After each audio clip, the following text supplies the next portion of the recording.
Bom dia, pessoal. Bom dia, pessoal. Eu sou a professora Patrícia e hoje nós vamos dar sequência à aula que nós iniciamos na semana passada, no sábado passado, que é a prova da cidade de São Paulo, tá? Na aula passada, nós aqui, ó, como já está marcadinho, nós já iniciamos, né, com essa prova. E hoje nós vamos começar a nossa aula da questão número 6, tá? Porque a última questão que nós fizemos foi a questão número 5. Então, vamos a ela. Bom, essa questão, ela já vai trazer para a gente ali no enunciado a palavra redundância. Bom, antes da gente começar a ler a questão, vamos à definição do que é redundância? Bom, a redundância, ela é tudo aquilo em um texto, né, em uma frase, que é excessivo, ou seja, que é demais, ou então que é supérfluo. O que é supérfluo, eu posso, né, descartar, é algo que não vai fazer alguma coisa, uma diferença, né? Também a gente tem ali a redundância na persistência das mesmas ideias. Então, redundância tem a ver com esse redondo, né? A gente voltar ao mesmo lugar várias vezes, né? Ou mais de uma vez. E a gente sabe que isso, para a estruturação de um texto, é prejudicial, né? Então, a redundância é algo que, em qualquer língua, deve ser evitado, tá? Porque isso deixa o texto menos coeso, tá? Ele faz com que o texto fique enfadonho, fique chato, né? Em outras palavras, de ser lido. Não é que a redundância seja um erro gramatical, tá, gente? A redundância, ela é um problema de estilo, de estruturação do texto, tá? Então, essa questão, ela vai pedir para a gente assinalar a opção em que não está presente um encontro. Como a gente pode ler arquivos no C Sharp. Então, o que vai vou mostrar acontecer algumas nessa formas. questão? Nós vamos Fala aí, ter pessoal, beleza? No vídeo de hoje a gente vai dar uma conferida em como a gente pode ler arquivos no C Sharp. Então, vou mostrar algumas formas que a gente tem de ler arquivos. E vou deixar aqui umas formas mais fáceis e vou comentar um pouco sobre arquivos um pouco maiores, arquivos um pouco menores, né? Quais as formas que a gente tem para ler esses tipos de arquivos, tá? Lembrando que tem um artigo aqui na descrição falando tudo isso que eu vou mostrar aqui, também com código-fonte, se vocês quiserem copiar, colar, dar uma lida melhor lá, tem mais alguns detalhes, tá bom?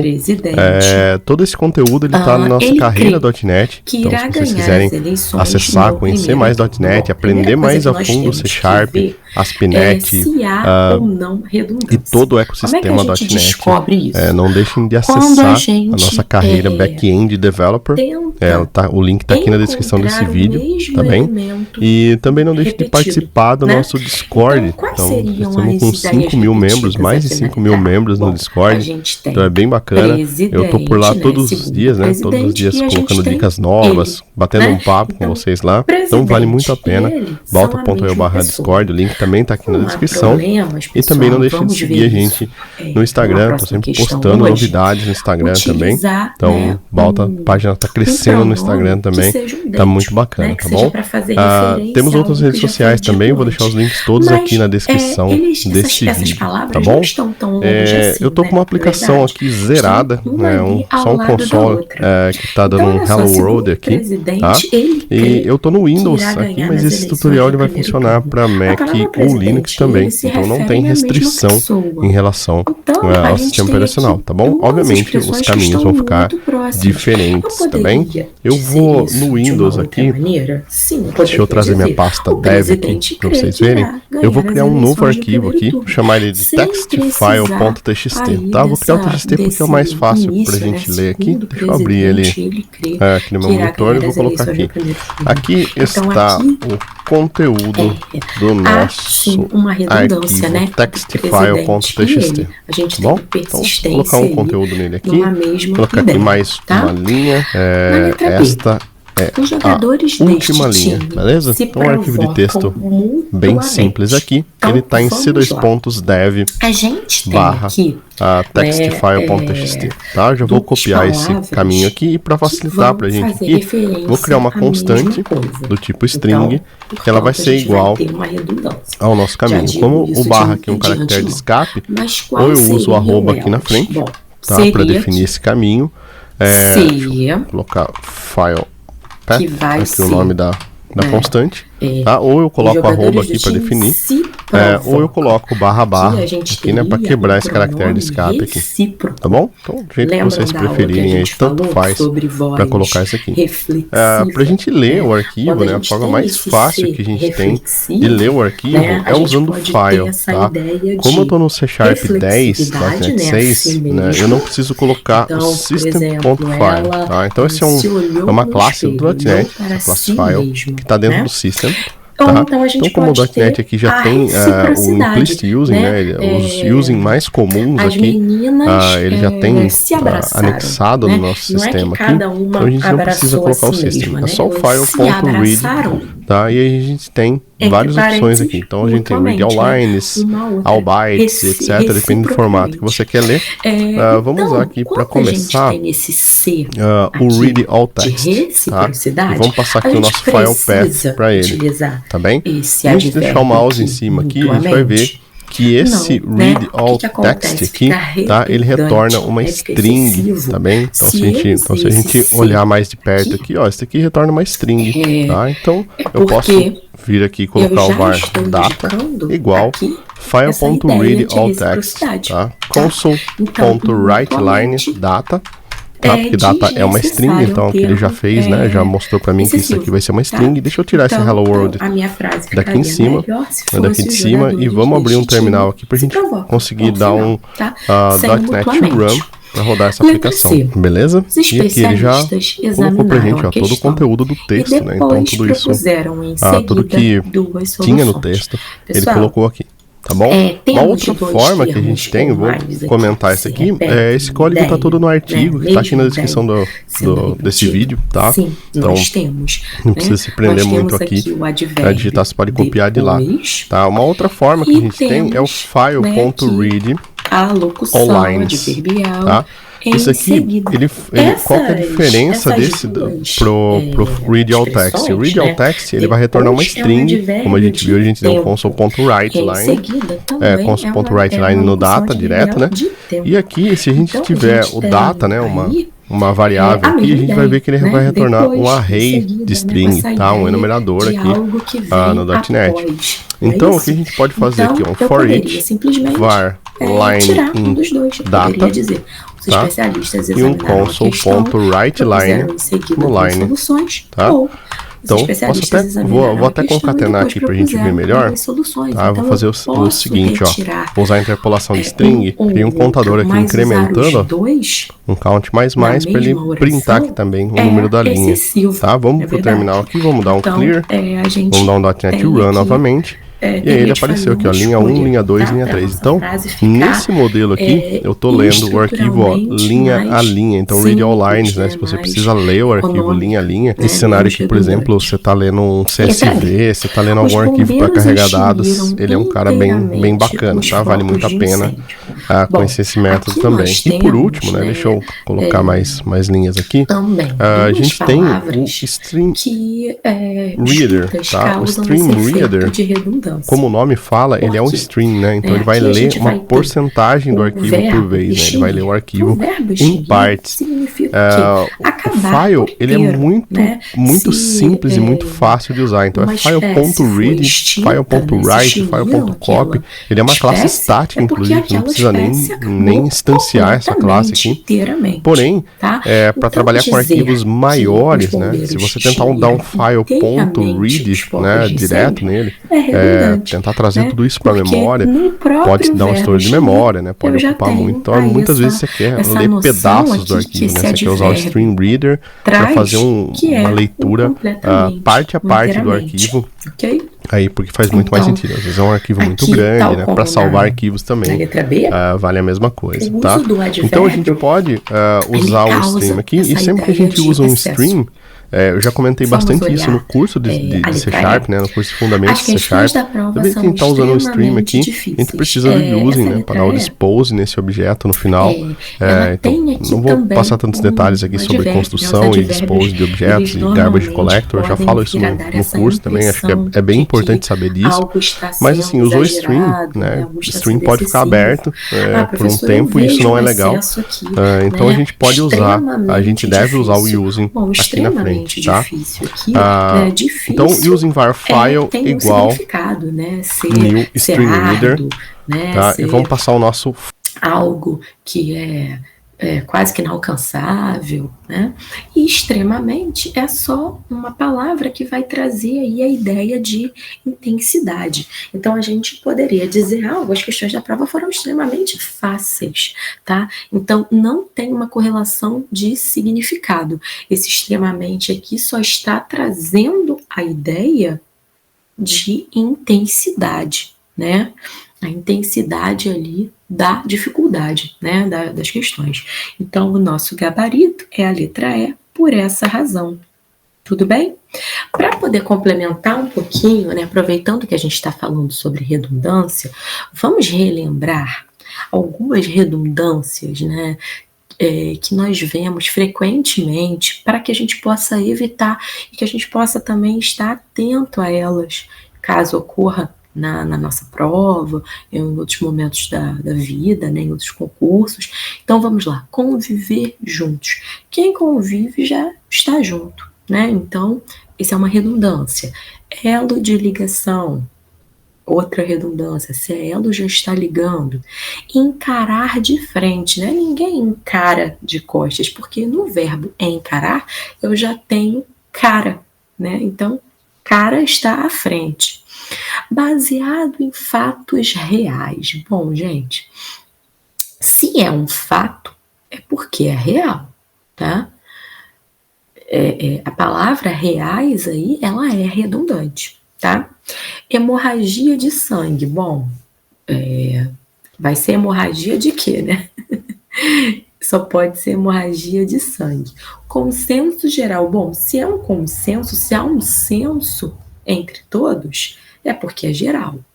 Surpresa inesperada. Bom, a gente crê que toda surpresa seja inesperada, a não ser que você já saiba da surpresa, aí não é mais surpresa. Há 2 anos atrás, por que a gente evita colocar esse atrás aí, quando há esse verbo aqui, haver? Tá? Porque eu estou falando de tempo transcorrido. Então, eu estou fazendo referência a algo que já passou. Se é há 2 anos, é porque já se passaram 2 anos. Eu não preciso colocar, né, o atrás para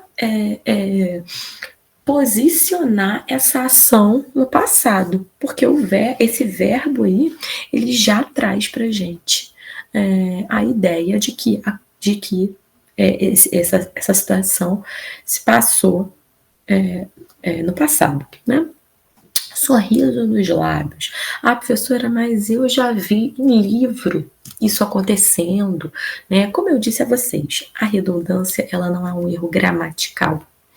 Ela é um erro de estruturação, de estilo.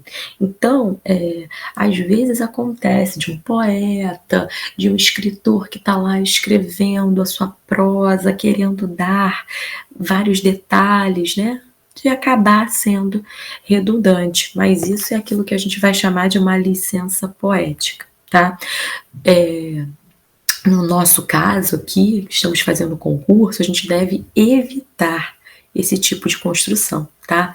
Então, sorriso nos lábios, não, o sorriso só pode estar nos lábios. Você pode até movimentar outras partes do seu corpo enquanto você sorri, mas são os lábios, né? Detalhes minuciosos, se é detalhe já é minucioso. Na minha opinião pessoal, se é na sua opinião, é claro que é da sua pessoa, né? Novo lançamento. A não ser que você seja uma pessoa que faz lançamento todo dia, mas bom, se é novo lançamento, se é lançamento é novo, né, gente? né?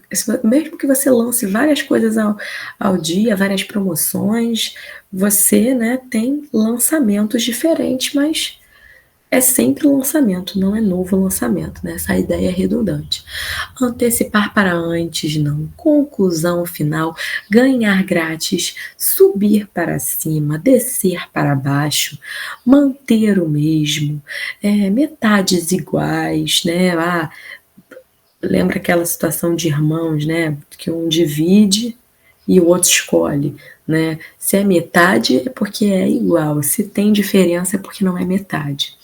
Panorama geral, planos para o futuro, né? Então, se são planos, é evidente que são para o futuro, né? Protagonista principal, repetir de novo, planejar antecipadamente. Ah, professora, mas por que planejar antecipadamente é uma redundância? Bom, porque se você está planejando, você está, né? Quando a gente planeja, a gente não está falando de futuro. Então, sempre que é planejamento, a gente está falando de um momento que é anterior ao futuro, né? Então, todo mundo que planeja está planejando antecipadamente, tá, gente? Então, essas são algumas redundâncias, fiquem atentos a elas, tá bom? Vamos passar para a questão seguinte. A questão seguinte, ela também vai falar sobre estruturação de texto, a gente vai trabalhar com significados, tá? A gente vai falar um pouquinho sobre algumas noções de significado que as palavras possuem. A gente vai falar de sinônimo, de antônimo, de hiperônimo, hipônimo, porque isso vem na nossa questão, então a gente vai conversar um pouquinho sobre isso, tá? A questão 7 vai dizer assim, nas frases aqui foram realizadas estratégias para facilitar a repetição de palavras. Então aqui a gente está nessa mesma situação, né, de estruturar bem o texto. Assinale a frase em que essa estratégia está identificada corretamente. Então, aqui a gente precisa saber o nome da estratégia, né? Porque a gente precisa identificar a estratégia, tá bom? Então, a gente tem aqui na letra A. Os alunos dela estudaram bastante. Essas crianças merecem uma recompensa. Então, aqui a gente tem substituição da segunda ocorrência por hipônimo. Então, a gente tem aqui, né, quais seriam as palavras que estão, né, quais seriam os termos que são correlatos, né, são o mesmo termo, a gente está usando a mesma referência. Então, seriam alunos e seriam crianças, tá? Então, a gente vai ter que ver se essas palavras são hipônimos. Patrícia, eu não lembro, eu nunca vi, eu não sei o que é um hipônimo. A gente já vai falar disso, tá?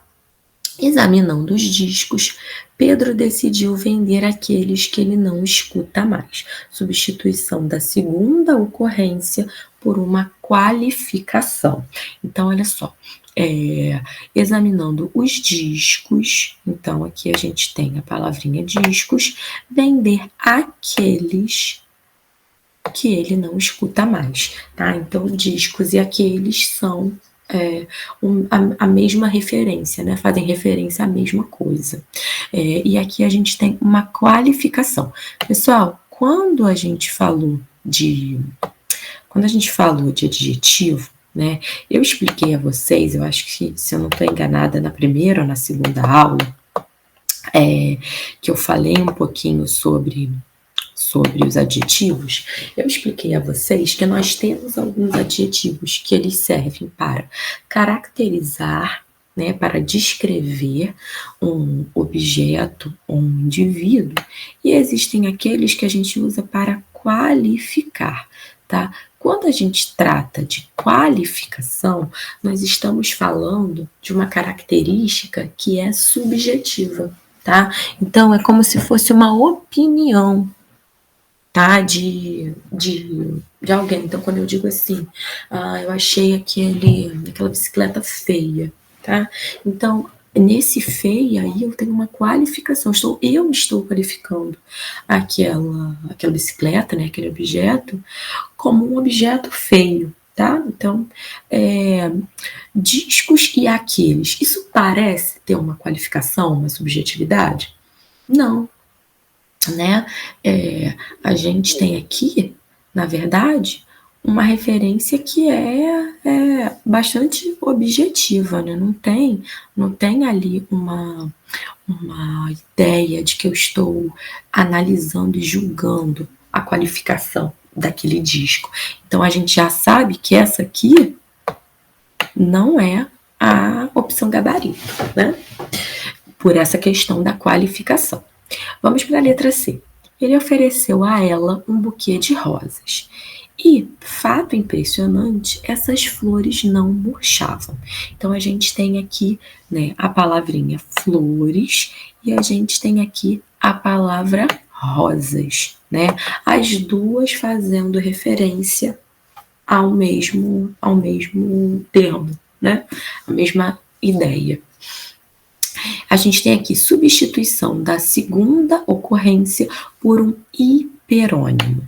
Então, a gente tem na mesma questão as palavras hipônimo e hiperônimo. Então, a gente vai daqui a pouquinho conceituar, entender a diferença de um para o outro. Letra D. Os jogadores inveterados traziam mais prejuízos às empresas do que os alcoólatras e os toxicômanos. Então, vamos lá. Os jogadores inveterados traziam mais prejuízo às empresas que os alcoólatras e os toxicômanos. Então, eu tenho aqui, pessoal, eu tenho aqui a substituição da segunda ocorrência por sinônimo. Então, é outro termo que a gente vai relembrar também.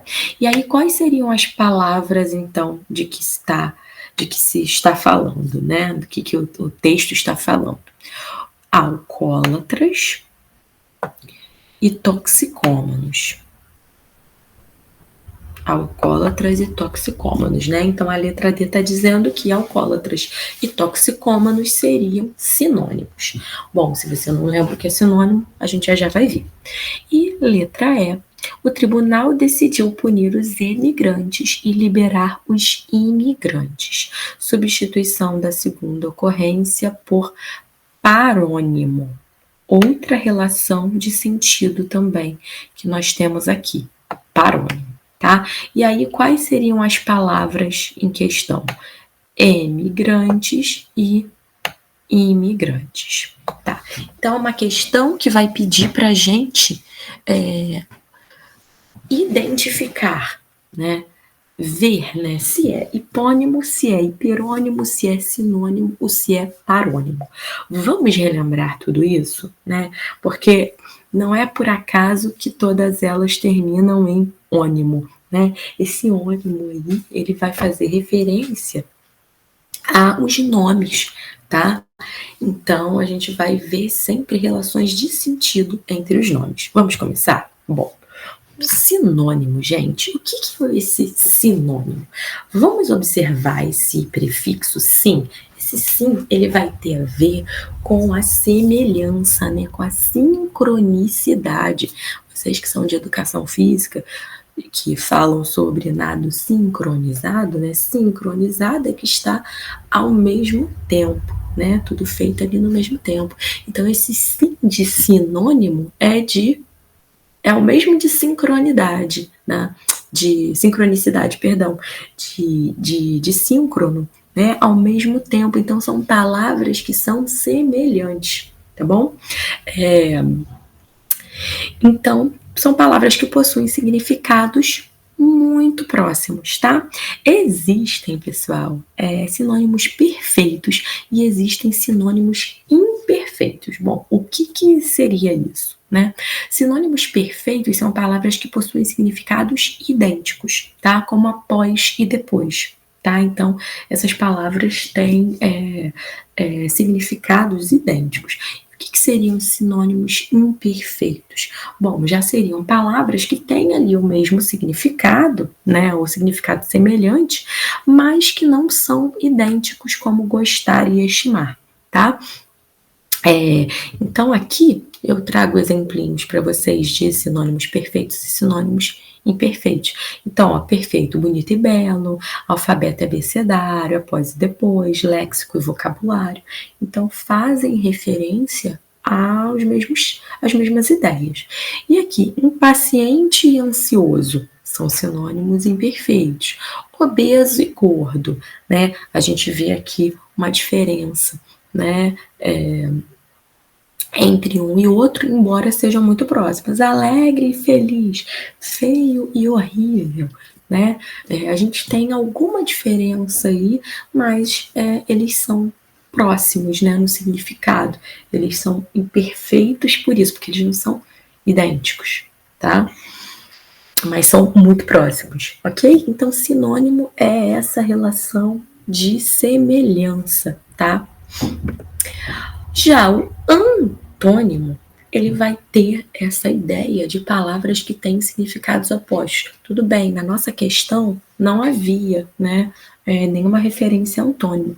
Mas já que tem sinônimo, vamos ver também o contrário do que é sinônimo, que é antônimo, tá? Esse prefixo ante, ele é de contrário, tá? Por isso que a gente tem o antagonista, né? O antagonista é o inimigo do protagonista. O protagonista principal, personagem principal. O antagonista é aquele que é contra, né? Ele é anti, ele é contrário, né? Então, os antônimos são palavras que possuem significados opostos. Por exemplo, bem e mal, bom e mal, aberto e fechado, alto e baixo, bonito e feio, certo e errado. Enfim, a lista é longa, né? A gente pode ter aí palavras que se opõem, né, e que tem valores, né, tem significados opostos. Se tem significado oposto, contrário, é porque é um antônimo, ok? Agora vamos à diferença do que é um hiperônimo para um hipônimo. Bom,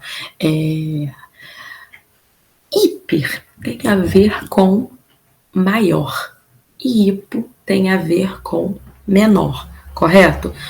Estou sempre tentando aí estabelecer relações com a disciplina de vocês, né? Uma hipertrofia, né? O músculo vai crescer, ou seja, ele vai ficar mais amplo, né? Então, a gente vai ter no hiperônimo uma palavra que carrega um sentido mais amplo, ela é mais geral.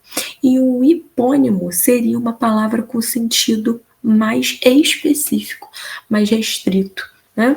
Então, por exemplo, a gente tem aqui o hiperônimo profissão, né? E como hipônimo, a gente teria aqui a palavra médico. O médico é uma profissão, né?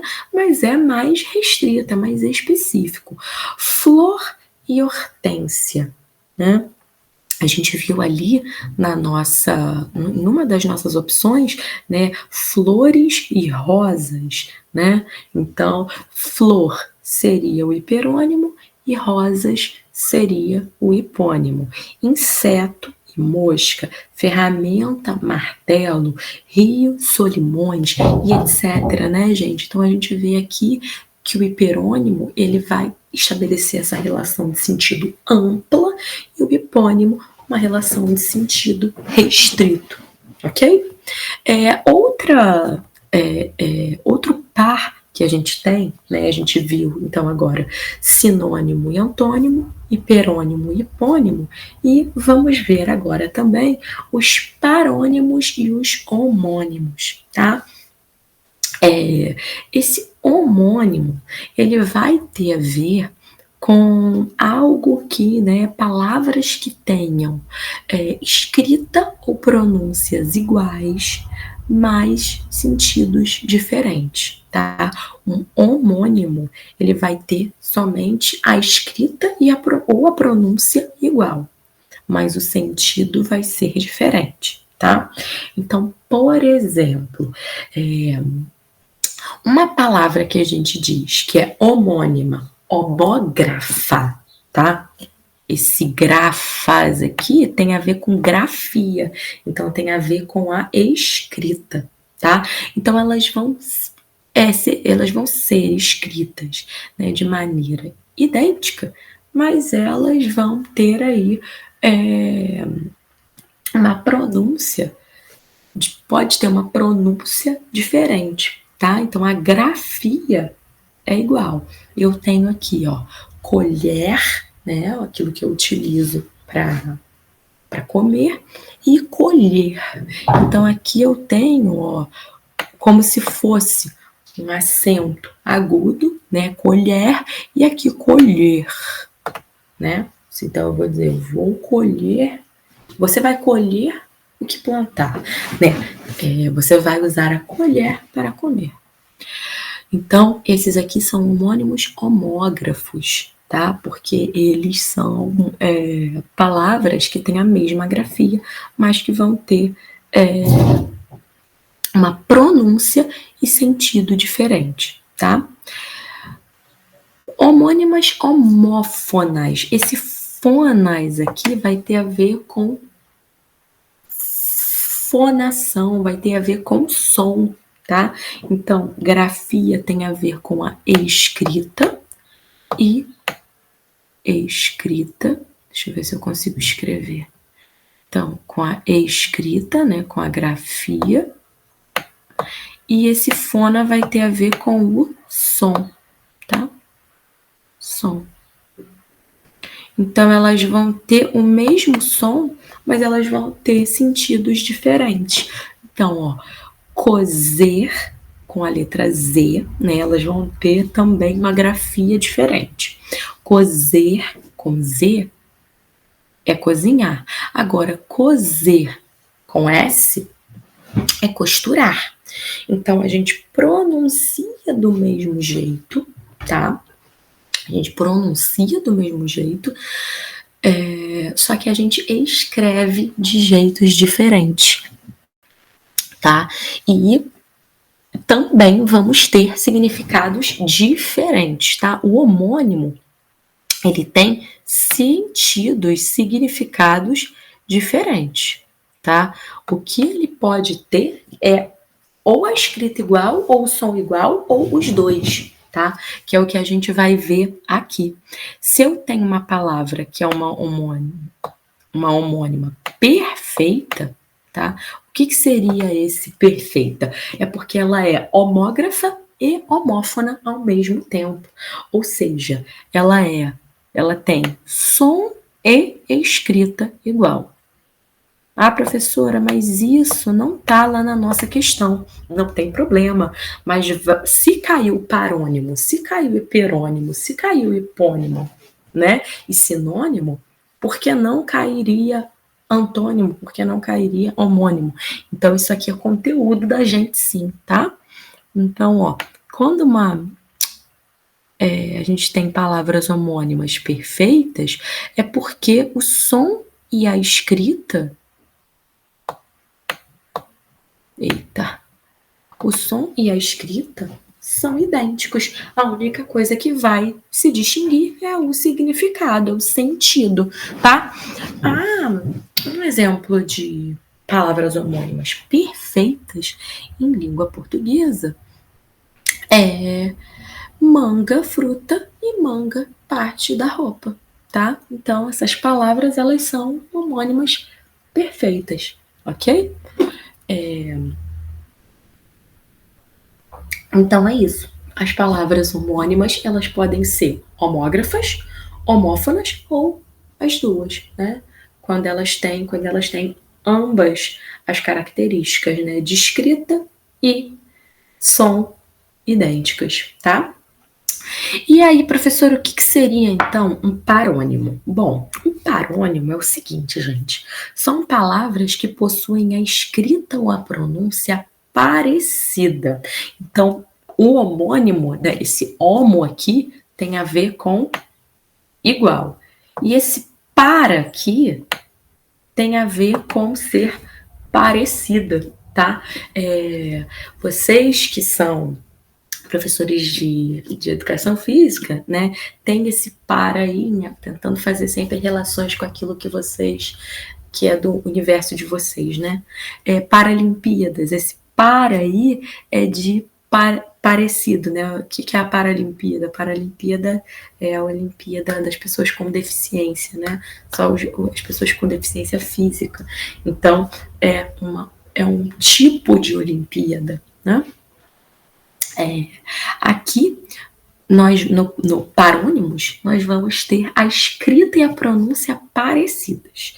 Então, por exemplo, história com H e história com E, né? Retificar e ratificar, cavaleiro e cavalheiro, descrição e descrição, cumprimento e cumprimento, tá? Então, essas palavras são parônimos. Eu trouxe para vocês aqui algumas delas, tá? Por exemplo, docente e discente. Docente são os professores, discentes são os alunos. Emigrar e imigrar, que é o que tem lá na nossa questão, lembra? Na nossa questão vai trazer isso, ó, emigrantes e imigrantes. Então, ó, os emigrantes, né? Emigrar é deixar um país. Então, o emigrante é aquele que deixa um país. E agora, o imigrante é aquele que entra em um país, né? Então, por exemplo, os meus avós, que Deus os tenha, que eram portugueses. Então, eles foram emigrantes. Eles deixaram o país deles e eles imigraram, né? Porque eles entraram no Brasil. Então, eles são emigrantes e imigrantes ao mesmo tempo. Eles são emigrantes em Portugal e eles são imigrantes no Brasil, tá? Esbaforido é alguém sem fôlego. Espavorido é alguém que está com muito medo, que está aterrorizado. Eminente com a letra E é algo elevado.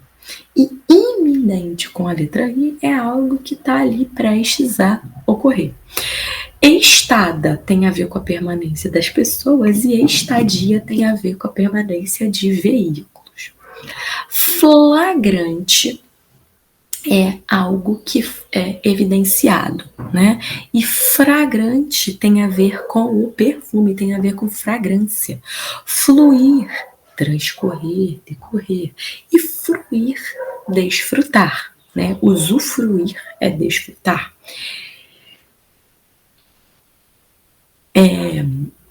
Intemerato é aquele que é honesto, é puro. E intimorato é alguém que é corajoso e destemido. Imergir é afundar. Emergir é vir à tona.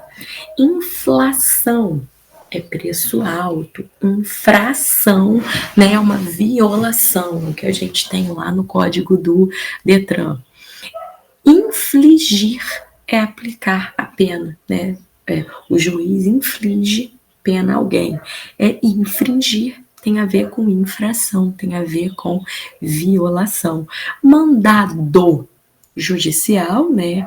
Que o juiz mandou, então é um mandado pelo juiz, e mandato tem a ver com política, tá? Então, parônimos são palavras que têm a grafia parecida e a pronúncia parecida, mas que têm significados diferentes, ok, pessoal? Então, vamos aqui à análise, portanto, né? Vamos voltar aqui para a nossa questão, que foi o nosso ponto de partida. Então, nós temos assim, os alunos e as crianças. Vamos lá, a gente tem aqui um hipônimo. O que será mais amplo? Os alunos ou as crianças, gente? Bom, o que parece ser mais geral? Bom, criança parece ser mais geral. Se é mais geral, é porque é hiperônimo, tá? E o alunos seria o mais restrito. Então, seria o hipônimo. Então, aqui eu tenho hipo, né? Aluno é mais específico, né?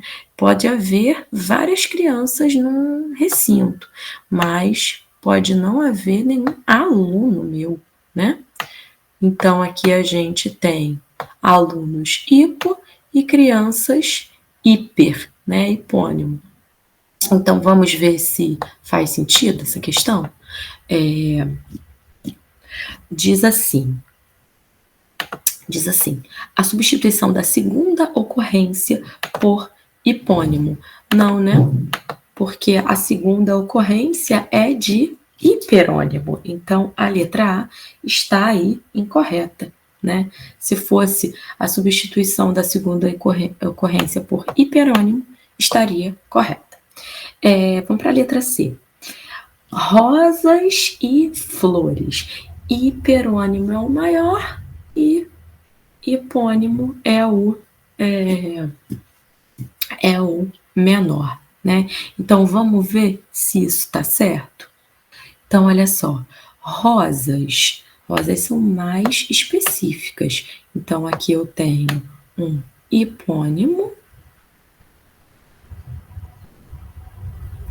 e eu tenho flores, que é um hiperônimo.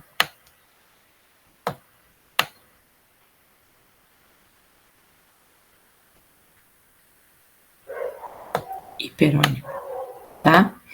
Então, o primeiro termo é um hipônimo, o segundo termo é um hiperônimo. Então, olha só, substituição da segunda ocorrência por um hiperônimo. Essa aqui tá certa. Esse aqui é o nosso gabarito, letra C. Vamos ver a letra D? Substituição da segunda ocorrência por um sinônimo. Gente, alcoólatra e toxicômano. Bom, o que seria aí o alcoólatra? O alcoólatra, ele é o dependente químico em álcool, né? A dependência química dele recai sobre o álcool. E o que seria o toxicômano? O toxicômano também ele vai ser um dependente químico, tá?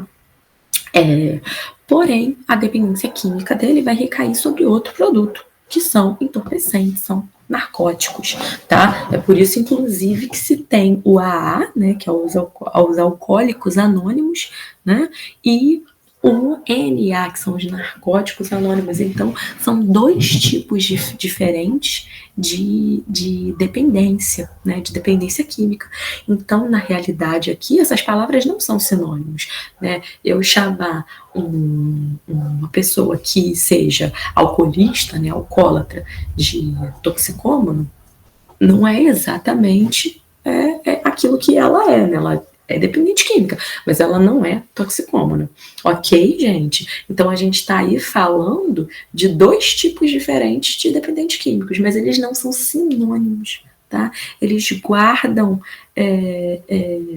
eles até guardam ali algo em comum, mas eles não são o mesmo termo, tá? Eles não são sinônimos nesse caso, tá bom?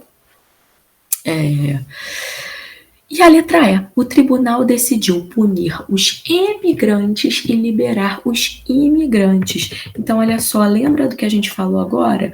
O emigrante é aquele que deixa um país. E o imigrante é aquele que entra em um país. Então, a gente não está falando do mesmo termo, né? A gente não vai fazer uma substituição de parônimos, de um parônimo por outro, porque são palavras completamente diferentes. Quando a gente tem uma relação de hipônimo e hiperônimo, a gente consegue fazer esse tipo de troca. Agora, parônimo, não, né? Parônimos são palavras que têm necessariamente um sentido diferente. Então, não dá para a gente estabelecer esse tipo de substituição para evitar redundância. Tá bom, pessoal? Explicadinha essa questão? Vamos passar agora para a próxima, que é uma questão de ortografia, tá, gente? Uma questão de ortografia fazendo referência aí a palavras, né, a expressões que vão ter aí o mesmo som, né, mas elas vão ter grafias diferentes, que são as três expressões acerca de, tá? Acerca de junto, acerca de, né, separado, né, aqui acerca tudo junto, aqui acerca de separado, né, eu tenho essa preposição aqui, e acerca de com o verbo haver, tá? Com o verbo haver. Então, a gente acabou de falar disso, né? De termos homônimos. Olha aqui como é que a nossa aula tá bem linkada, né? Essa prova tá bem linkada. A gente acabou de falar de homônimos, né? Eles seriam homônimos, eles seriam homônimos homógrafos, homófonos ou homônimos perfeitos? Eles se escrevem do mesmo jeito? Não se escrevem do mesmo jeito, né? A única coisa que eles têm em comum é o de, né? Essa preposição de e a palavra cerca. Mas a gente vê aqui que há diferença de grafia. Então, na verdade, são expressões homônimas, homófonas, né? Que apresentam aí o mesmo som, tá? E é por isso que elas geram dúvida. Então, vamos dissecar essa questão aí dessa homonímia, né? Dessa homonímia que tem a ver com o som, tá?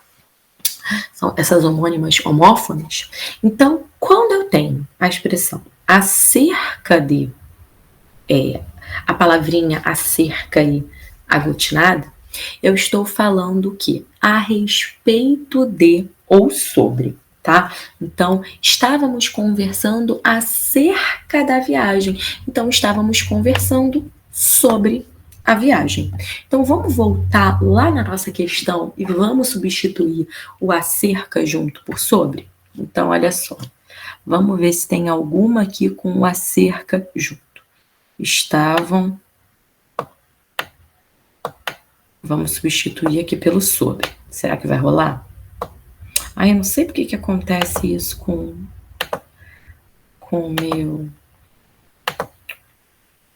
a minha canetinha.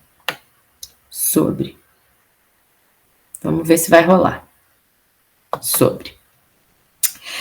Vamos voltar lá. Acerca de, aqui, com a preposição, né? Cerca de, com a preposição separada. Perto de, aproximadamente, próximo de. Então, aqui tem a ver, gente, com a proximidade física, tá? Então, quando eu estou falando acerca de grafado desse jeito, eu estou falando de algo que está fisicamente próximo, tá? Então, a casa da minha mãe fica a cerca de 10 quilômetros daqui. Então, fica, né, tem a proximidade de 10 quilômetros aproximadamente, tá? Então, perto de, tá? Então, esses aqui, a gente vai colocar a palavra perto, mas é perto no sentido de próximo, tá? Perto, cadê? E perto.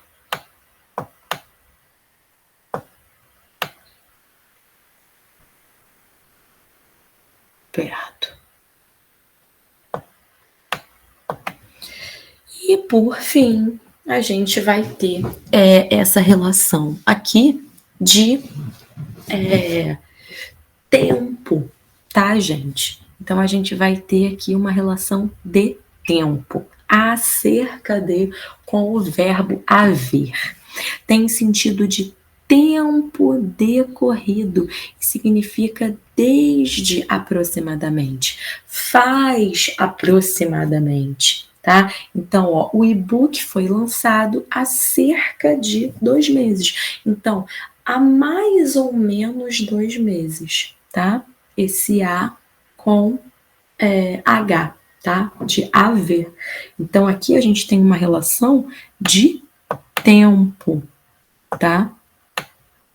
De tempo. De tempo passado, tá? De tempo transcorrido, decorrido, tá? E aqui a gente tem uma ideia de aproximadamente uma ideia um pouco mais física, tá? Então, olha só. Então, aqui a gente vai substituir há cerca de 10 semanas. Então, aqui é uma relação de aproximadamente em relação a tempo, aproximadamente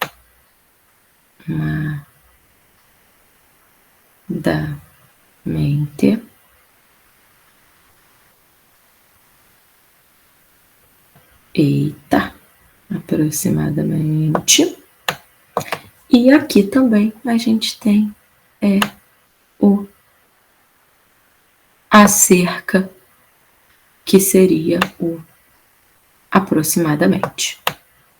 Vamos lá, gente? Vamos tentar ver o que coube? Então, aqui, ó. Há cerca de 20 carros enguiçados na avenida. Tem a ver com proximidade, né? Essa proximidade de estar próximo de, ou seja, tem a ver com distância, né? Tem a ver com a ideia de distância, proximidade. Não vou colocar distância, porque distância vai parecer que é longe. Eu vou colocar proximidade. Porque essa ideia de proximidade, tá?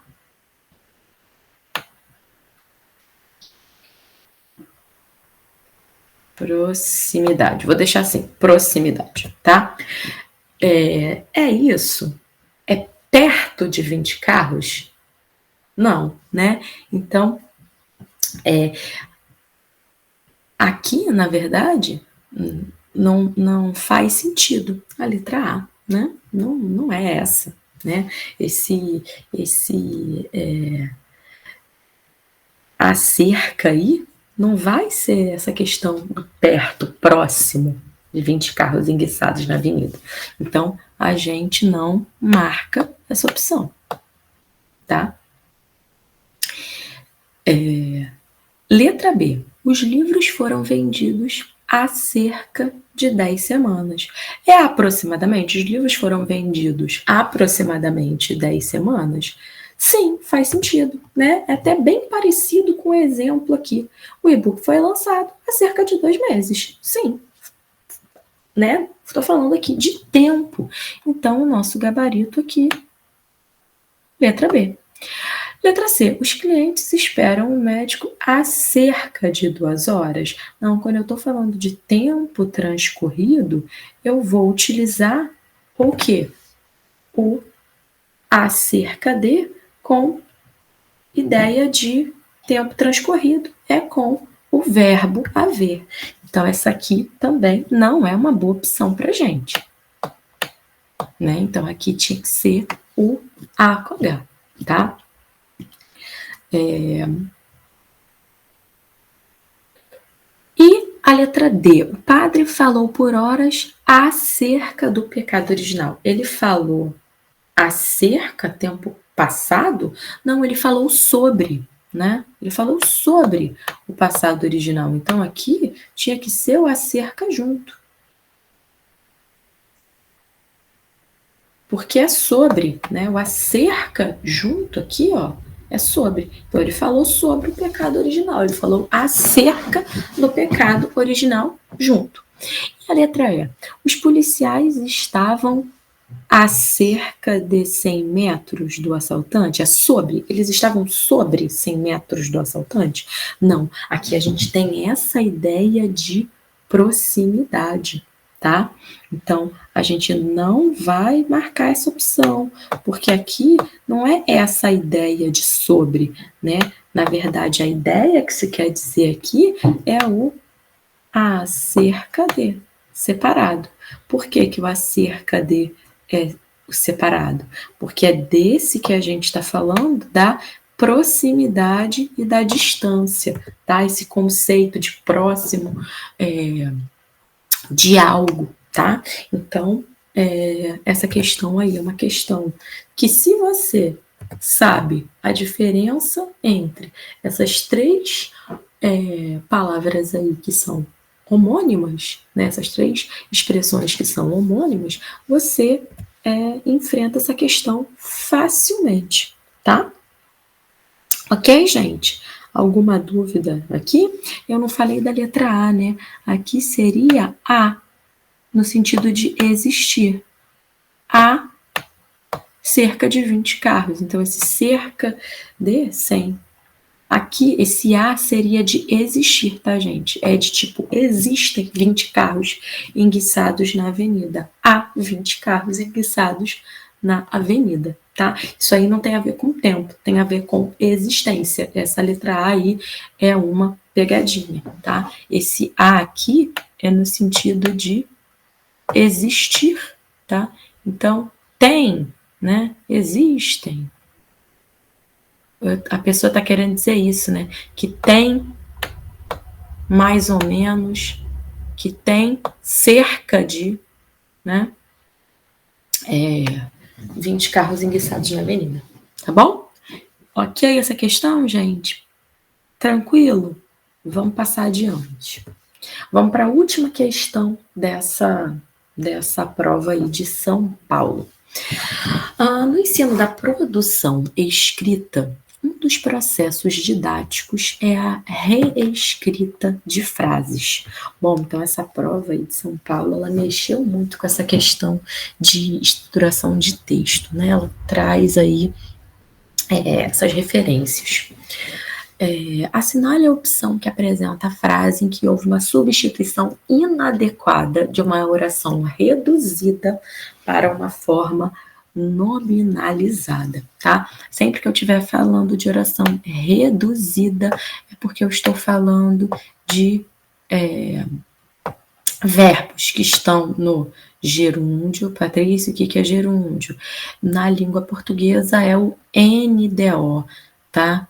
Então, eu já vou te mostrar um uso de gerúndio. Ai, eu tô aborrecida com essa história de eu não conseguir escrever direito com essa caneta. Mas vamos que vamos. Então, vai ter a ver com o gerúndio e... Meu Deus. Vai ter a ver com o gerúndio, com o infinitivo, tá? Ou com o particípio, que são as formas nominais do verbo, tá? Então, é gerúndio,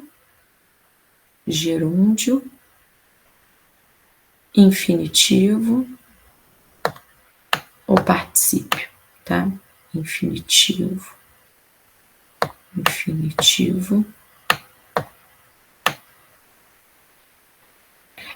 Patrícia, eu preciso saber o que é oração reduzida para fazer essa questão? Não precisa não, tá? Eu vou te mostrar que não precisa.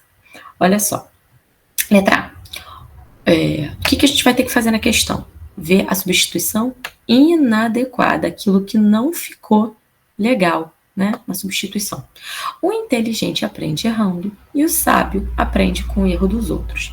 Eu consigo substituir errando por com erros involuntários? Eu até consigo, né? Errando tem a ver com erros. Mas será que essa palavra involuntários aqui seria necessária? Vamos ver as demais opções para a gente ver se vai rolar. Se essa aqui está correta ou não. Letra B. É o que pensamos que sabemos que nos impede de aprender, tá? Então, aprender aqui é um verbo que está no infinitivo. Então, infinitivo. Eu falei que eu ia mostrar, né? Errando. Errando tá no gerúndio. Então, tá reduzido, tá? Tá reduzida. Tá nominalizado aqui o verbo. Então, aqui é gerúndio. E aqui infinitivo, tá? Só mostrando onde é que entra essa parte de oração reduzida.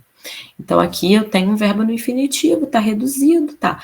Que nos impede de aprender seria substituído, poderia ser substituído por que impede nosso aprendizado? Sim, aprendizado, aprender, essa aqui tá bonitinha, né? Tá certinho. Aprendizado e aprender, né? Aprender é o verbo, aprendizado seria aí o substantivo correspondente, né? Então, certinho. O trabalho de um educador é irrigar o deserto, não derrubar a floresta. Os verbos aqui estão em que forma nominal? Eles estão no infinitivo. Quando o verbo aqui está com esse AR, IR, ER no final, é porque ele está no infinitivo. Então, ó, derrubar, irrigar, infinitivo. Vamos ver se a substituição pelo substantivo foi feita correta? Então, irrigar o deserto, a irrigação do deserto. Ok, irrigar, irrigação. Beleza, bateu. Derrubar, derrubada. Não derrubar a floresta, a derrubada da floresta. Tá ok. Então, esse aqui também parece né? Parece que está certinho. Letra D. A criança como o homem como a criança. Preferem divertir-se a instruir-se. Então, olha só, a gente tem aqui divertir e instruir, dois verbos no infinitivo. Vamos ver se eles foram nominalizados de maneira correta? Então, divertir tem a ver com diversão, certinho. E instruir tem a ver com instrução, tá certo? Então, divertir, diversão, instruir, instrução.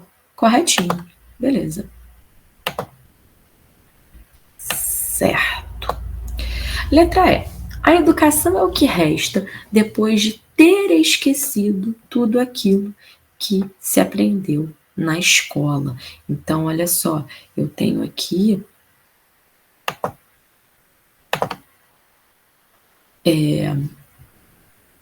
o esquecido, que é um particípio. Eu falei particípio, mas eu não escrevi ali em cima, né? Particípio, ele é uma das formas nominais do verbo, tá? Infinitivo, que é o AR, IR e ER. Infinitivo é isso aqui, tá? Quando o verbo termina, né? Dançar, comer, sair, tudo isso está no infinitivo. O gerúndio, Patrícia, é tudo aquilo que termina em NDO. Então, falei, né, do dançar, do correr e do sair. Então, dançando, correndo e saindo. Nossa, isso aqui não pareceu nada, né? NDO, acho que agora tá melhor. E o particípio? O particípio são aquelas formas que regularmente, né, de maneira regular, elas terminam em ado ou ido, né? Falado, cantado, dançado, ou ido, saído, discutido, bebido, comido, tá? Então, ado e ido. Gente, eu sei que essa minha maneira de escrever aqui, eu não sei o que acontece, mas fica tudo borrado, tá? Mas o particípio são essas palavrinhas aí, são esses verbos que tem esse final ado e ido. Então, ó, esquecido, particípio. Tudo que se aprendeu na escola. Então, esquecido vai ter a ver com o verbo esquecer. Esquecer qual seria o substantivo correspondente? Esquecimento. Então, ó, esquecido, esquecimento. Tá, tem a ver, perfeito. Esquecido de tudo, esquecimento de tudo. Belezinha. Então, a gente só fica lá com aquela letra A. E aí, você vai me questionar, vai falar, Patrícia, mas errar tem a ver com erro. Beleza, ele devia terminar aqui, ó.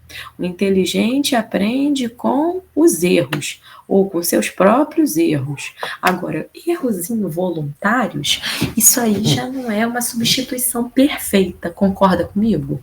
Nem todo erro, ele é involuntário. Às vezes você está errando e está ali, estou ciente, quero continuar. Né? Às vezes você voluntariamente erra. Então, não é sempre isso, tá? Então, o nosso gabarito aqui, por estar inadequada é a letra A. Tá bom, pessoal? Então, assim a gente termina a prova de São Paulo, tá? A gente terminou aqui a prova de São Paulo e a gente vai para a nossa próxima aula, que é, né, nosso próximo material, que é o material da aula 4, que é a nossa quarta aula, né?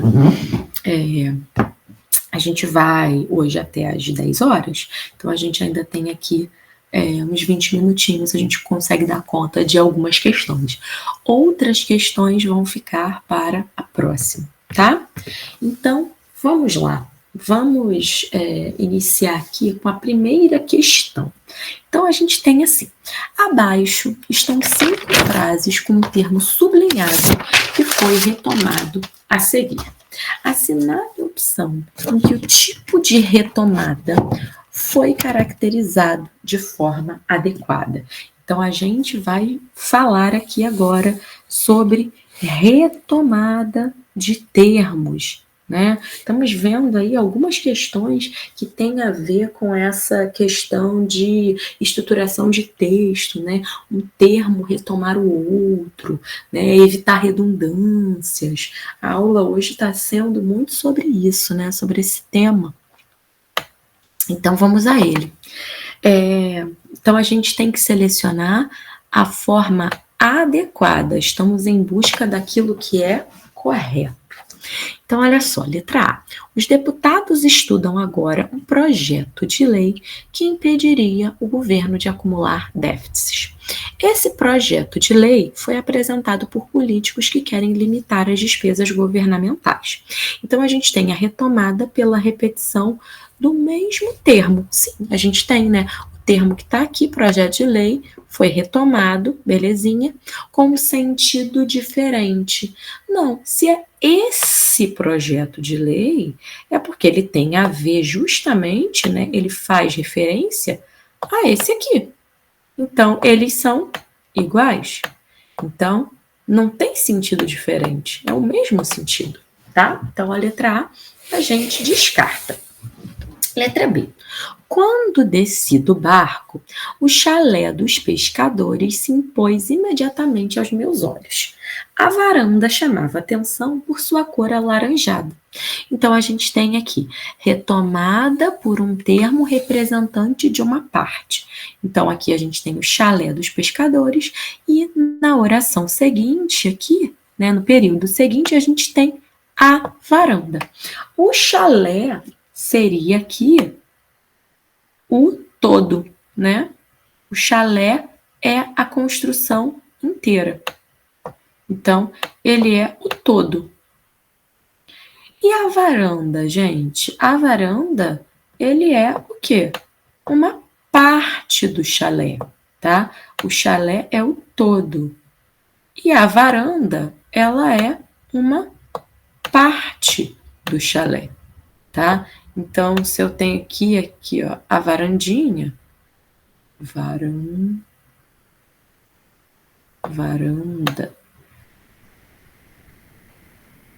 A varanda, ela é uma parte desse todo.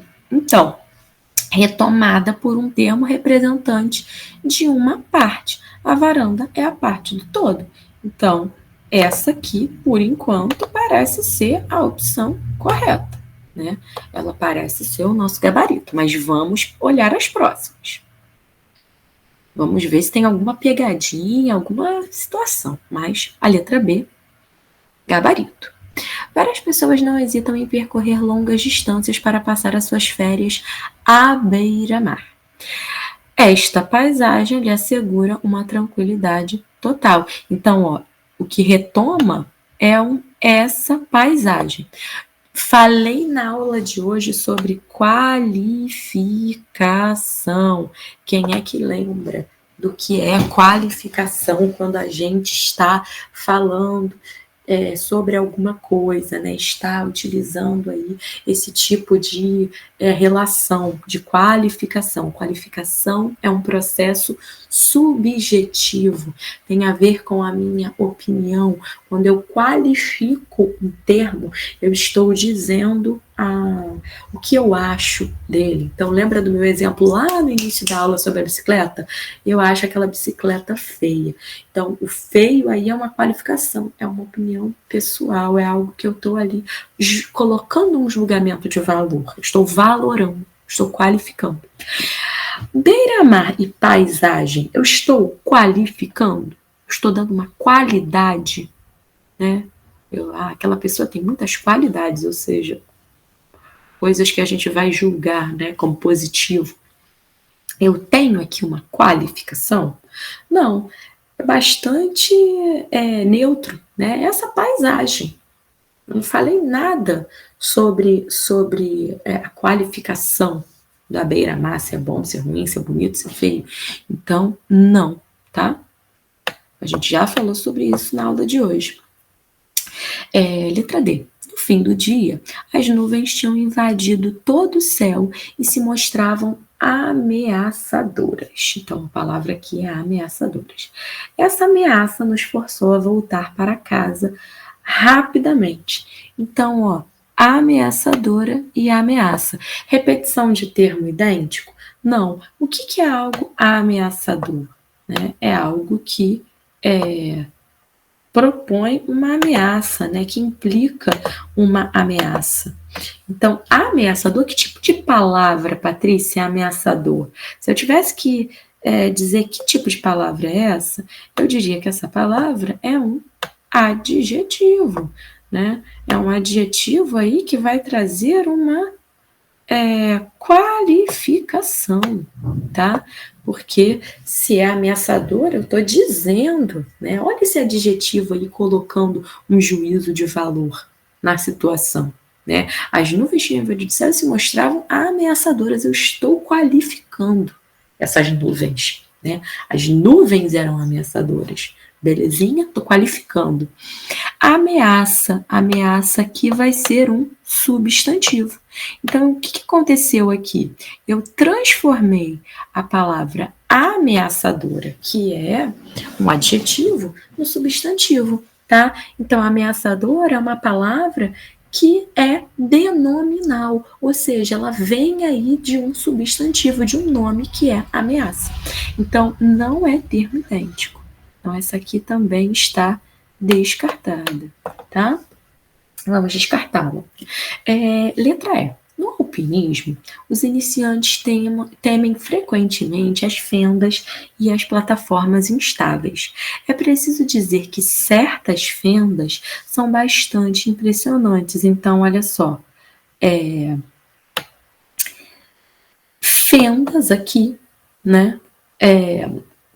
As fendas e certas fendas.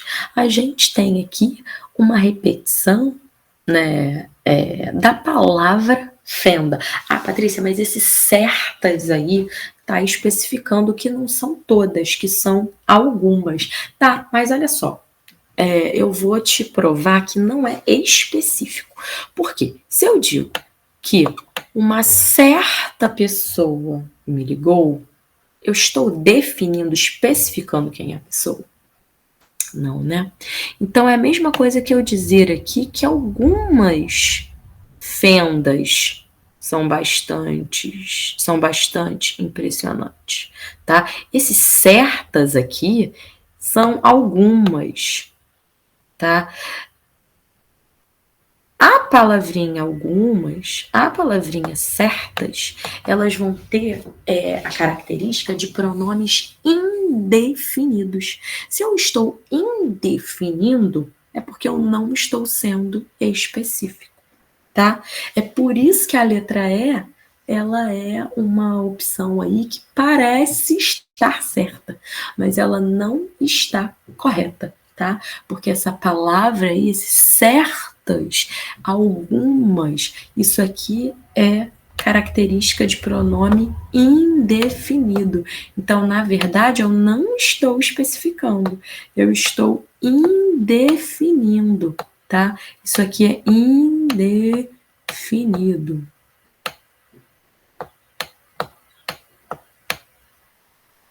tá? Beleza, gente? Isso aqui é indefinido, por natureza, tá? Tanto é que são palavras chamadas de pronomes indefinidos. Professora? Oi, querida, pode falar. Se fosse, é preciso dizer que uma certa fenda. Aí a gente teria uma certa fenda, mas eu não estou especificando. Por quê? Vou te explicar também. Tá, uma. Vamos lá para o uma. Vai cair na mesma ideia de indefinição. Quem é que está me perguntando? Quem é que está me perguntando? Alice. Oi, Alice. Então vamos lá, Eu, Alice. Isso, vamos lá, Alice. Muito boa a sua pergunta. Porque você está falando, né? Eu estou especificando porque eu estou falando uma. Mas vamos para a definição do que é essa palavra uma. A palavra uma é um artigo, Alice. Só que tipo de artigo é esse? É um artigo definido ou é um artigo indefinido? É um artigo indefinido. Se eu digo assim para você, ontem eu conheci um cara. Tudo bem, posso estar falando do numeral, mas eu não estou especificando. Conheci um cara, conheci um indivíduo. Agora, se eu digo para você, Alice, ontem eu saí e eu conheci o cara. Aí eu tô qualificando, né? Eu tô definindo, eu tô dizendo que não é alguém qualquer, não é alguém indefinido, é uma pessoa especial, tá? Então, mesmo que você diga, né, como você fez essa pergunta aí, a professora, se fosse assim, uma certa fenda, né? Não foi isso que você me perguntou? Colocar uma na frente? Mesmo assim, eu estou utilizando uma nomenclatura, eu estou falando de uma nomenclatura indefinida, tá? Embora seja uma só, tá? Embora você tenha alguma razão de pensar isso. Pô, tô falando de uma. Então, esse uma aí deve ser mais especificado. Não, justamente por conta do uma, tá?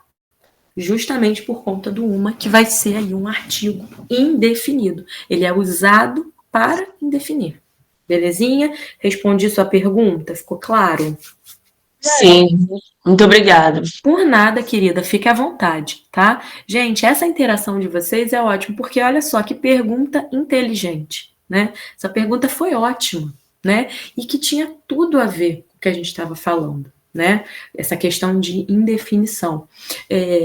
Eu vou falar um pouquinho hoje, né? Ainda está no conteúdo dessa, não sei se hoje, mas numa próxima, talvez, a gente tem uma parte aqui da nossa aula que vai trazer para a gente uma revisão sobre classe de palavras, né? Um dos conteúdos que a gente tem aqui no nosso conteúdo de edital é justamente a classe, funções das classes de palavras. Então, quando a gente faz uma questão como essa aqui, que a Alice chamou a atenção, né, a gente está estudando classe de palavras. Então, palavras como certa e algumas são pronomes indefinidos, e o artigo uma que a Alice trouxe para a gente também é um artigo indefinido. Então, a gente está estudando as classes de palavra e vendo que algumas delas contribuem para a mesma função. Tá? A gente vai rever isso com mais calma quando a gente chegar nessa questão aqui específica que eu até coloquei aqui, né, sobre classes de palavras, porque a gente vai falar mais especificamente sobre os advérbios, tá? Mas eu vou fazer essa revisão mais apurada com vocês, tá? Mas ótima a sua pergunta. Então, a gente consegue chegar à conclusão que a letra E não traz essa especificação, tá?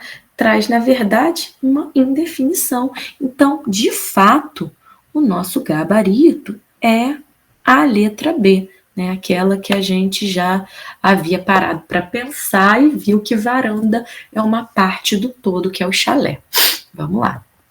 Questão número 2. Patrícia, Oi? Só para não te interromper enquanto você fala no Claro. assunto, só para te avisar que o Carlos falou que você pode ir até 9h10, tá? Ou 10h10. Ah, tá ótimo. Então tá bom. Perfeito, perfeito. Gente, eu só vou encostar aqui a porta rapidinho, só um minuto. pode ir até 10h10, então. Então tá, maravilha. Consigo fazer mais umas questões com a galera.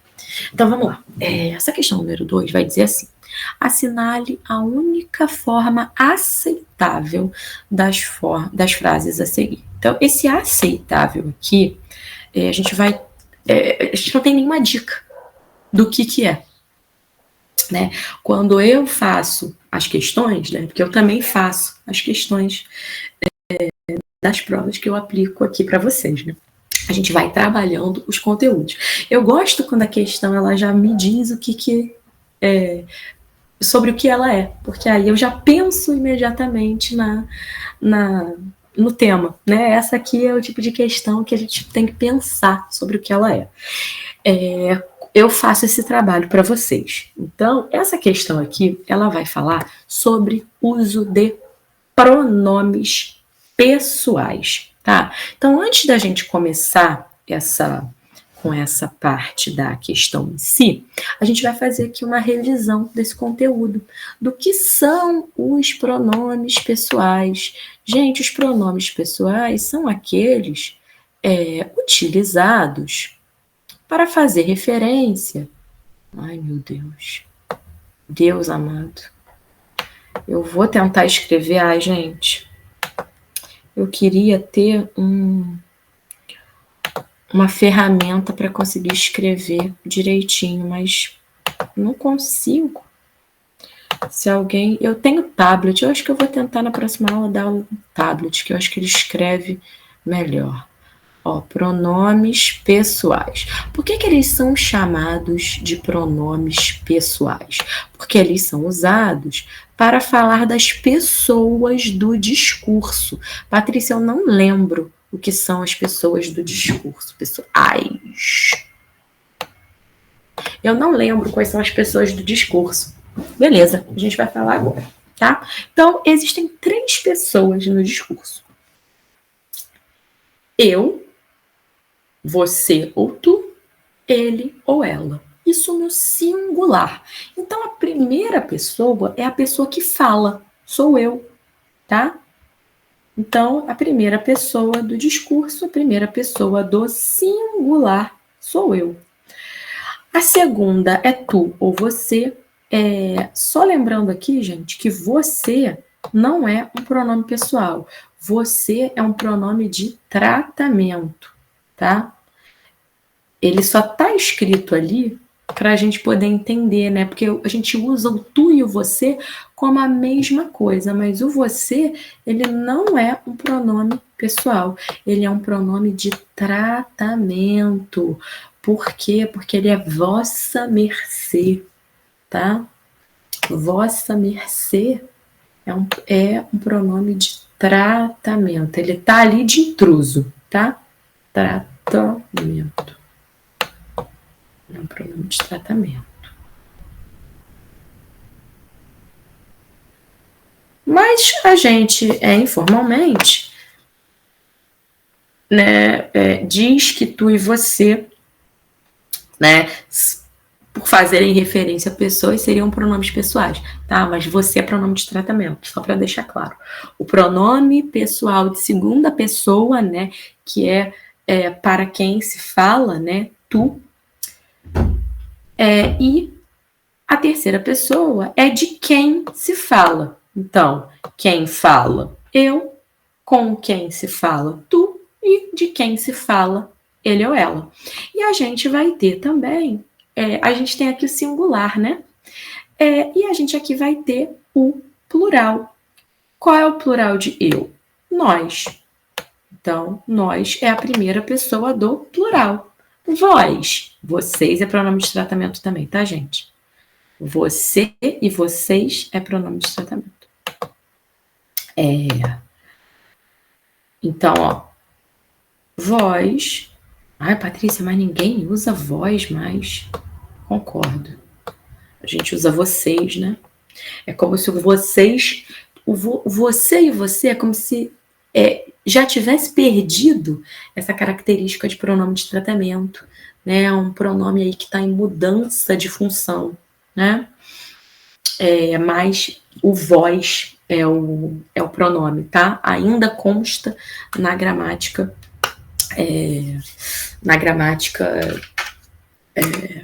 prescritiva, né, nas gramáticas tradicionais, que o vós é essa segunda pessoa, né, o plural do tu. E o plural do ele e ela, eles ou elas. A gente vai chamar esses aqui, eu, tu, ele, ela, nós, vós, eles e elas, de pronomes do caso reto. Por que é caso reto? O que é isso, Patrícia? Por que chama isso de caso reto? Porque o caso reto é a mesma coisa que função de sujeito. Então, quando tiver antes do verbo, né, eu vou utilizar, né, quando a posição daquilo for precedente ao verbo, né, então eu vou dizer assim, eu gosto de banana. Eu gosto de banana. Então, eu não posso dizer uma coisa do tipo me gosta de banana ou me gosta de banana. Por que a gente não fala isso? Bom, porque a gente sabe que pronome que vai na função do sujeito, primeira pessoa do singular, é eu e não mim, né? Então, a gente tem essas palavras aqui como pronomes pessoais do caso reto. A gente tem outro tipo de pronome? Sim, a gente tem os pronomes do caso oblíquo. O que vai ser o caso oblíquo? Quando eles estão em função de complemento do verbo, né? Então, normalmente, o complemento do verbo é aquilo que vem depois. Então, se eu gosto, se eu digo assim, eu amo bananas, né? Minha fruta favorita, eu amo bananas. Então, eu as amo, né? A que eu estou fazendo referência? Ao que veio depois do verbo, que é bananas, né? Então, tá, Patrícia, você posiciona diferente. Tá, quando a gente tiver a nossa aula de colocação pronominal, eu explico. Mas esse as aí, eu as amo, né? Então, eu estou aí fazendo referência a bananas, que seria a palavrinha que vem depois do verbo, tá? Então, a gente tem dois tipos de pronomes que são chamados de pronomes oblíquos. A gente tem o oblíquo átono, que é quando o complemento é usado sem preposição, ou seja, ele é objeto direto. Então, objeto direto e os pronomes oblíquos tônicos, que é os que a gente usa com preposição, tá? Quando a gente está falando de objeto indireto. Então, eu vou continuar aqui usando o verbo gostar. Se eu digo assim, os alunos gostam da Patrícia. Tá, que Patrícia sou eu. Então, eu vou dizer os alunos me gostam ou os alunos gostam de mim? Eu vou dizer os alunos gostam de mim. Porque eu não posso dizer um negócio do tipo os alunos gostam de mim. De mim. Eu posso dizer um negócio desse, soa completamente estranho. Né? Os alunos gostam de ter. Não funciona. Né? Os alunos gostam de mim. Os alunos gostam de ti. Então, esse gostar de, que tem uma preposição, eu tenho que usar, né, o mim, o ti, porque eles são tônicos, eles têm a preposição. Agora, os oblíquos são os que têm... vou usar o verbo amar. O verbo amar é um verbo transitivo direto. Ele não pede preposição. Então, eu vou dizer assim, os alunos... me amam, os alunos te amam. Não vou dizer os alunos me amam, os alunos te amam. Não, tá? Os alunos me amam, os alunos te amam. Não, os alunos me amam, os alunos te amam, tá? Esse ti, esse mim, tá? Eles vão ser usados quando tiver preposição, belezinha? Então, apresentei aqui para vocês um quadrinho de pronomes. A gente vai ver esses pronomes aqui nessa questão número 2. Olha só, que espetáculo desse grupo de teatro. E olhe que ele preparou em menos de 2 semanas. Então, olha só. Vamos ver aqui. Que espetáculo desse grupo de teatro? Então, a gente tem aqui ele. Quem pode ser o ele? Será que ele vai ser o espetáculo ou vai ser o grupo de teatro? Bom, ele... Deixa eu usar cores diferentes para a gente poder fazer melhores correlações. Deixa aqui. O ele é o espetáculo, né? O espetáculo. É o grupo de teatro, perdão. O grupo de teatro é que preparou o espetáculo. Então, ele é o grupo de teatro. Ele preparou em menos de 2 semanas o quê? Vou usar outra cor. Ele o preparou. O que o grupo de teatro preparou? O grupo de teatro preparou o espetáculo. Eita. Nem um quadradinho eu tô conseguindo fazer direito. Então, vamos lá, ó. O que ele o preparou. Então, que o grupo de teatro preparou o espetáculo. Então, olha só, eu estou usando aqui, né? Se eu falasse a frase assim, o grupo de teatro preparou o espetáculo.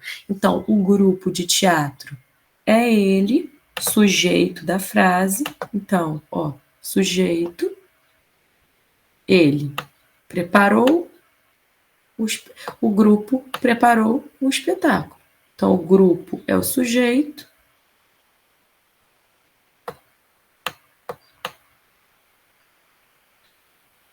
E que ele o preparou, aqui quem prepara alguma coisa, sem preposição. Então, a gente tem aqui um pronome oblíquo, né? Esse o aqui é o espetáculo. O espetáculo é o objeto, é o complemento do verbo. Então, ó, eu estou utilizando aqui 2 pronomes corretamente. O ele, que é o grupo de teatro, é o sujeito. Eu estou usando aqui, ó. Vamos voltar aqui. O ele é um pronome em função de sujeito, ó. E o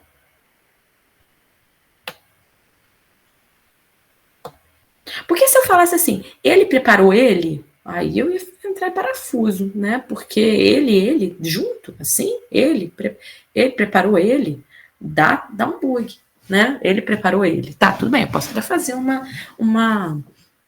ele, o grupo de teatro preparou ele, o espetáculo. Mas aí, quando a gente usa um complemento, a gente não pode usar ele.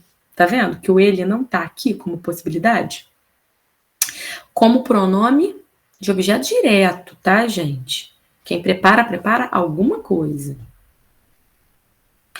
Eu tenho que usar o, tá? Então, aqui tá certinho. Ele, sujeito, o espetáculo, que é o que foi preparado. Então, aparentemente, o nosso gabarito é a letra A, tá? É o gabarito mesmo, tá, gente? Mas a gente vai ver quais são as incoerências nas próximas frases, tá bom? Vamos ver aqui.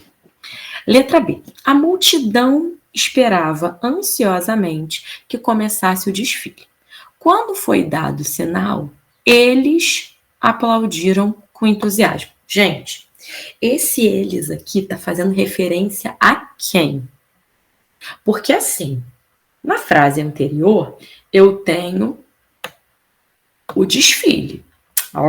Que raiva essa caneta. Eu tenho o desfile. São os termos, vou trabalhar com os termos que eu tenho aqui. Eu tenho o desfile. E eu tenho multidão. São os meus 2 substantivos aqui. Esse eles aí é quem?